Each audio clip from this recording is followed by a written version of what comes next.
Good afternoon, everybody. My name is Rob McDade. I'm a captain with the Phoenix Fire Department and a public information officer. I'm not catching you at all. Okay.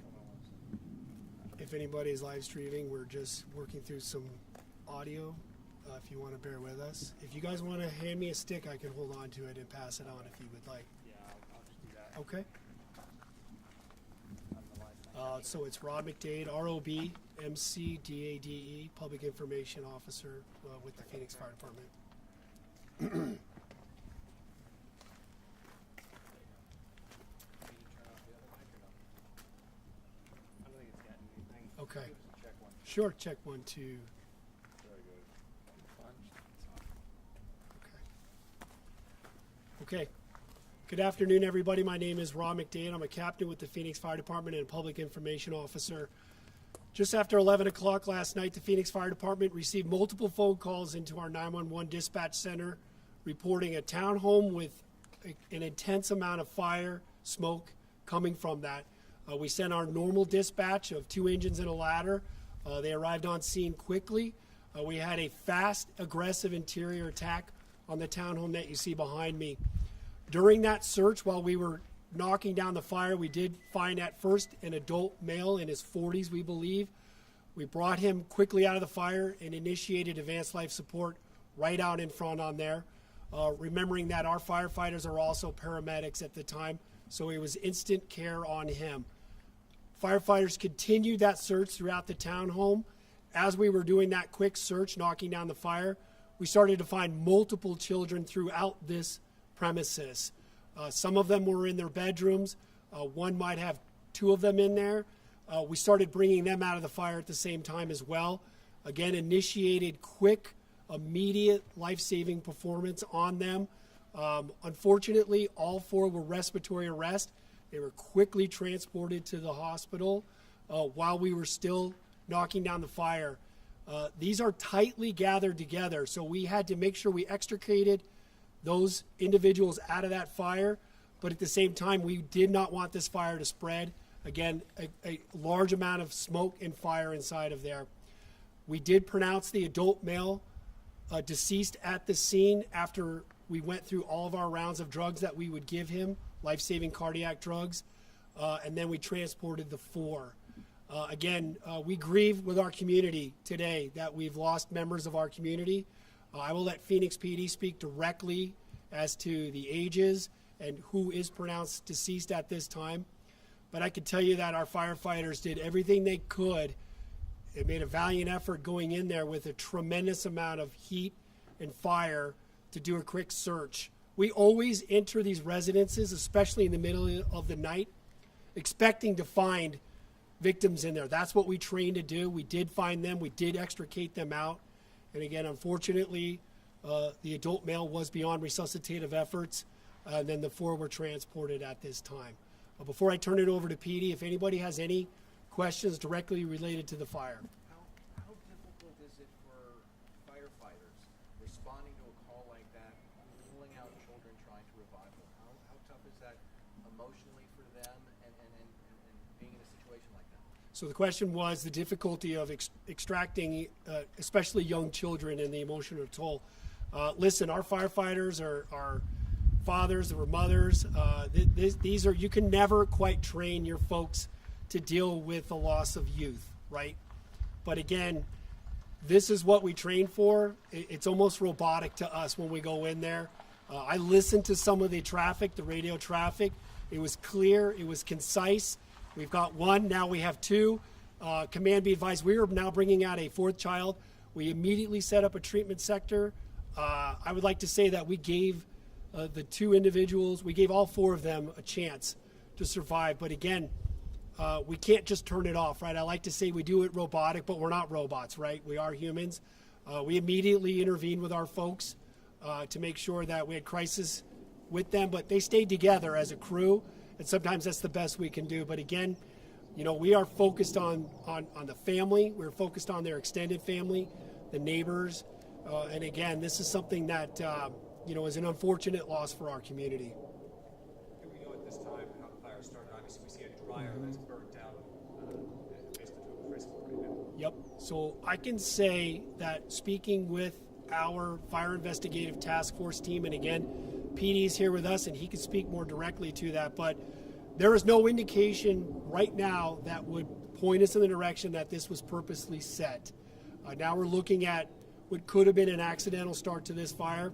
And again, we understand there was a washer and a dryer that was pulled from there. We have to look at everything. And this investigation will take a couple of days. Fire investigators were here all through the night. They're back here again this morning. This is one of those where we will do our due diligence to make sure, but we're leaving nothing unturned to try to figure out what started this fire, because that's something that we want to make sure that we learn from. But and again, fire investigators will hopefully find a determination of that. Can you tell us where the children were? Were they in bedrooms? Were they sleeping? They were in different rooms of the house? Or where did firefighters find them? And had they all been kind of passed out because of the smoke? Or where were they found? Yep, so with not giving too much away for the investigation of it, I can say that we did find them in their beds. A lot of times when somebody is notified of a fire, we will find an adult going for their children maybe in a hallway where they've succumbed to the smoke, or at the threshold of a doorway. At this time, from rescuers, remember, it's a chaotic scene. It's dark at times. There's heat, there's noise, but it looks to be true that they were all in their beds, in their bedrooms. So again, we're looking at folks that probably asphyxiated from smoke, not so much burn injuries. Again, that's the deadliest thing that can happen to them. That's why they were all in respiratory arrest, and that's why we did not take them down to Valley Wise Burn Center. We took them to the appropriate pediatric facility. 2 went to Thunderbird Samaritan and 2 went to Phoenix Children's Hospital. Again, valiant effort by the firefighters on scene to extract them, to knock down that fire, to give them a chance of survival. What were if you can speak to this, I know it's a little off time. What were the condition of the kids as they left you guys? Yeah, so I can tell you that all 4 were in respiratory arrest, meaning that we were breathing for them at the time. We were doing advanced airways into them, basically intubating, doing advanced life support on them, giving them every chance. But unfortunately, we had 4 unresponsive children that were treated and then quickly rushed to the hospital in ambulances, 4 ambulances to pediatric facilities. Did we find any smoke detectors in the home? And could that have been one of the reasons why they were in their beds and weren't able to get out? Sure. So I will give you early indications. Do not point that there were any smoke detectors there. That's not a definitive answer. There's a lot of damage from the fire, but the fire investigators can tell us that at this time they have not yet located any working smoke detectors in the home. This is preliminary, but that is where it seems to be pointing that they were not present or functioning if they were present. And again, because of the fact they were found in their beds, the indication is that they weren't alerted to this fire and were not able to get out or alert anybody else in the family before the smoke got there. Yep. So the question again was, were these individuals notified of this? Was there any alert? Very early in the investigation, chaotic scene, getting everybody out, but I can tell you it does not look like anybody was aware of that fire. Early stages of it right now, but we found the children in their rooms and then extricated them out of the fire. Again, when you have a profile like that, firefighters go in, there's a term we use, find the seed of that fire, right? Where is that fire originating from? Put that fire out, check for extension. When you add in a rescue format to get folks out, we have firefighters now leaving a fire where we need to be continuing to fight that fire. Our command system bounced it to a first alarm. So firefighters have to stay, continue to put out the fire while we have other firefighters rescue those individuals out. That is all coordinated on the radio. Everybody on the fire ground knows their role, knows what they're doing, knows they're either part of the extrication or they're part of that firefight. I can tell you that was a very well coordinated attack in there. We believe that we gave them every chance to survive out of this fire. Just very unfortunate, and again, to echo what I started with, we're grieving with our community at this. It's tragic, but when it hits somebody that is in a youth, it's again further illustrates the fragility of life. And again, it's something that unfortunately we deal with in our profession. But our folks are back in the stations today and ready to respond to any calls. As I'm speaking to before we talk to PD, just talk about what resources are available for the first responders. Right. So first and foremost, so the question was resources for those that were on this fire. Again, our main function was to support the family, to support the neighbors. We had our crisis response teams. When firefighters go on a call like this, when they get back to the station, we debrief together. We talk about the fire. We provide those resources. We do a follow-up. So those folks worked late last night. Our team will reach out to every firefighter that was on this call. They'll check in with them tonight, and we will give them the opportunity if they need a shift off to get through that. But we've learned through this that we don't just cowboy up anymore. We work with our folks. We make sure that they've decompressed enough. And again, firefighters are pretty resilient. Sometimes getting back on Big Red, get back on that fire truck and responding to calls is that normalcy of life that puts it all back together for us, that we can go out and help others on the shift that they'll go back to in 2 days. And Rob, this may be a question for you, or PD, forgive me. Sure. We've heard from people who work with the family that these kids, at least 3 of them, were disabled of some sort. Yep. How does that impact, where they may not be as responsive as you may have seen, that they may not be able to have the ability to call out when it comes to rescue? Sure, yeah, and I'll let PD speak to the individuals of those, but with any children with any type of developmental disability or anything, children are panicked at that time anyway, right? That's why we talk about have a fire plan, have working smoke detectors. You never think it's going to happen to you. Quick conversations, but then when you're dealing with children that might not be able to understand that concept, yet another degree of difficulty for us on the fire ground. And again, from your perspective, this is just heartbreaking.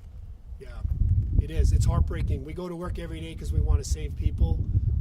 Firefighters, we don't like an outcome that isn't as positive outcome. But again, there's no training for when we deal with children and children that are, you don't. There's no training for when you have to work a 5-year-old child that's in respiratory arrest and quickly get them to firefighters pulling off their fire gear. You're wearing your turnouts in the back of the ambulance. We multitask on the fire ground. Again, just an outstanding effort from everybody on the fire ground. I'll turn it over to Phoenix PD now. Hi, I'm Sergeant Rob Scheer, R-O-B-S-C-H-E-R-E-R. I'm a sergeant with the Phoenix Police Department's Public Affairs Bureau. First, I'd just like to echo what Rob kind of said. From the Phoenix Police Department, condolences to the family of the patients from this incident. Just to update you on the patients, just to get that element done, we do have 5 victims involved in this incident. As Rob said, an adult male was pulled out and was pronounced deceased on scene. 4 children, younger children, I can give you ages from approximately 5 to 12. All 4 children were transported to local hospitals.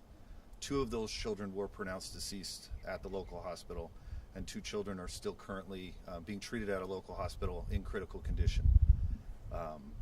Along with the condolences to those families, on behalf of the Phoenix Police Department, we'd like to send thoughts and prayers out to those 2 kids fighting for their life. Also, from my perspective, and I guess my perspective alone, I'd like to commend those firefighters that responded to this. Like Rob said, there's nothing, as first responders, we can tell each other this is what we may encounter. We can tell each other this is what we're going to come into contact with. But we're all human beings, and to see it in front of us, we do get robotic in those scenarios, and we do see, I don't want to say we see things that would expose us to this routinely, but it doesn't become easier. It sometimes becomes harder. And as a department, as the fire department has, and as the police department has, we've learned from these scenarios, and the element of cowboying up just doesn't work and hurts everybody involved. So I would like to commend the work done by the Phoenix Fire Department and the firefighters that entered this house and rescued those children. Give you a little background on the investigation. This investigation specifically at this point will be conducted by the Phoenix Fire Investigations Task Force. This task force is, again, it is another great example of our partnership with the Phoenix Fire Department, but it includes the fire department and the Phoenix Police Department. The point of this task force specifically is to respond to any kind of fire that could be suspicious in nature, or in this case, that involves a death. The idea behind it was to include subject matter experts with the art of seeing the back end of a fire investigation and seeing what's behind us, and being able to divulge what occurred, along with including those that have an expertise in kind of the criminal element of a scene, and really to affect to enhance kind of what we do criminally when those arson investigations do kind of cross paths into the criminal element, and to help finalize those matters and bring, if there is someone accountable, bring them to justice.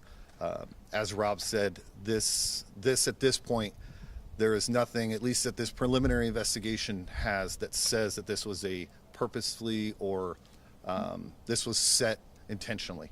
There's nothing that says that at this point. This investigation is not done. I encourage patience with this.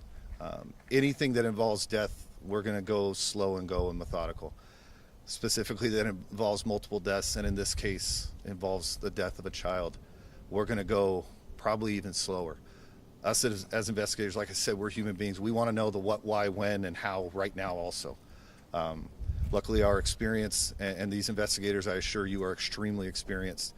They're going to slow down to make sure we don't miss things, because missing things in an investigation like this is not acceptable, and they won't. And they're going to go slow. They're going to fine tooth comb it, and they're going to get down to what happened and why. Again, our goal with this task force and our goal with this partnership is to investigate scenes like this and be able to find out those questions that everybody has right now, and that if I could, I would be able to give to you. So, yes, sir. Can you tell us the relationship between the father and the children? Was it a father and were they his kids? Do we know? At this point, yes, we can establish that it was a father and his children. As far as specific other relationships and things of that nature, that's going to be part of the investigation. Specific ages and names of the children, specifically the ones that have passed away. We, investigators, victim advocates, counselors, all of that will attempt to locate and contact anybody involved in these children's lives. No one's ready for a child to pass away. Those children have contact with many people, whether it be at school, teachers, classmates, former classmates, friends, and we're going to ensure that those outlets and things to help them go through this process are there before we give information on those specific parties. So, is there a rough timeline on how long an investigation like this normally takes? I would like to tell you a rough timeline. At this point, I would like to say it would probably happen a little bit faster, because we don't preliminarily believe that this was an intentionally set fire. With that kind of knowledge, it'll move, and theoretically it could move a little bit faster than if it was kind of a suspicious related kind of fire and might have been purposely set. So those tend to really slow down, because then it's an element of we have a whole nother party that potentially did cause this. At this point, I would like to say it may go a little faster, hopefully. Can you, Yes, sir. I know you listed earlier about Yes. the number of deceased. Can you just go over that again? Yes. Right now we do have one adult male that was pronounced deceased on scene. Again, 4 children were transported to local hospitals. 2 of those children have been pronounced deceased at a local hospital. 2 of those children are still fighting for their lives and considered in critical condition. Can you say anything more about their condition? Do they have a pulse? Are they still in respiratory arrest? At this point, I couldn't say what they are. I know obviously medical professionals are going to do what they do, just as the fire department did, to give them every chance to survive.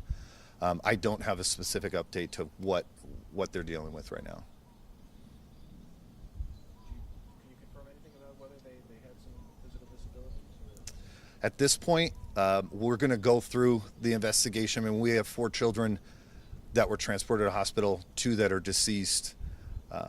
Putting all those pieces together in a scenario like that isn't going to be easy from the forefront. When I have that information, I will push it out to you guys through a media advisory. I have one set and ready to go, but it's not going to include much more than what I've given you today. So I'll hold off, and when I can get that information, maybe be able to release ages and additional information, I will get that to you guys. This was all around 11 o'clock at night when the call happened. Does that sound right? Yes, the call came. You mentioned relationships. Yes. With the father and anyone else that's related, maybe, that you guys have reached out to. We've really reached out to other family members, part of the process when someone does pass away. Specific relationships with those family members at this point, because of the sensitivity of it, I won't release right now. But yes, we're reaching out. That's kind of our primary goal right now, is really with the preliminary information that this wasn't intentionally set. Our goal now is to ensure and do what we can for those that were touched by not only the adult but the children also, and make sure we're there for them as much as we can. We do feel, obviously, as Rob said, part of our family, part of our community passed away today, and these are tragic events that us as first responders take very, very seriously, and investigators take very seriously. So yeah, that's our primary goal, is to try to find those that were touched by these kids, and the adult male involved, and really reach out and be there for them. Anything else? Okay. Thank you.